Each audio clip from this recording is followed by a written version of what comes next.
So, a couple of years ago, I came across this recipe for a pastry and Nutella Christmas tree. Back in the old days when we could have Christmas parties, it was a really good thing to bring along, or it's good pudding on Christmas Day. It's a nice sort of tear and share feel to it that you can just shove it in the middle of the table and people break pieces off. But seeing as it's Advent and we're talking about the star at the moment, I thought I'd have a go at making a star version instead. I won't lie, I haven't really thought about what I'm doing before I do it, so it could turn out horribly, but I'll film it and you can see, and maybe you'd like to bake along at home. It's really easy, even if you're not much of a baker. The kids would love to join in and help out, so I hope you enjoy. So first of all, you're going to need puff pastry. This one is ready rolled out as just one sheet, which is the easiest way of doing this. You can make your own pastry if you want and roll it out properly, but who's got time for that? And this one just so happens to be dairy free, but these days you can also get gluten free ones. And the other thing you definitely need is Nutella. Again, I've got a dairy free version here, or if there's someone who's allergic to nuts, you can easily use chocolate spread, Betty Crocker fudge icing. Basically any sort of chocolatey situation is great.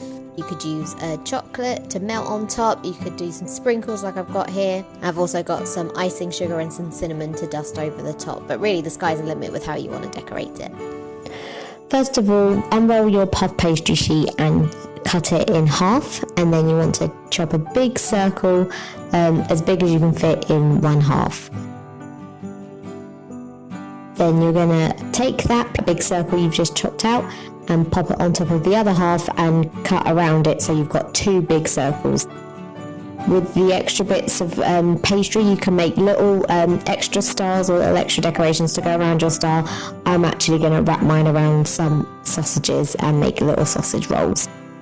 Then you want to grab your Nutella or whatever your chocolatey stuff you're using for the middle of your star, and you're just going to smear it all over the circle. Then take your other circle and put it on top, and then you're going to cut out strips around the edge of your circle, and these are going to make the points of your star.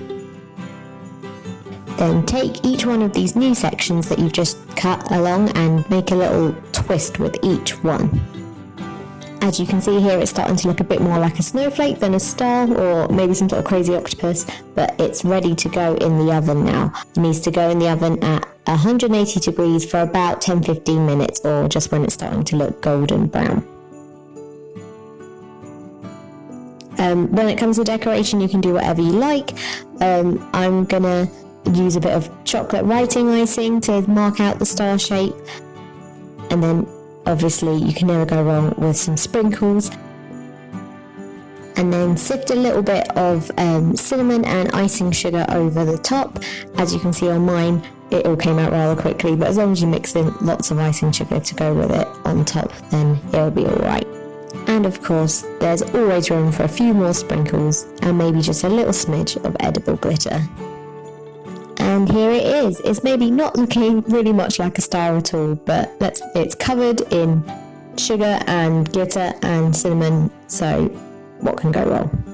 So, I won't lie, it didn't really turn out looking much like a star at all, like I wanted it to, although actually I think with a bit more icing I maybe could have turned it into a snowflake or something like that.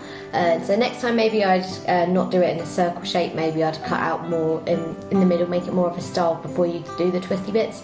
But hey, if things not turning out the way you planned isn't a metaphor for 2020, I don't know what is, and let's be honest, at the end of the day, it's still delicious.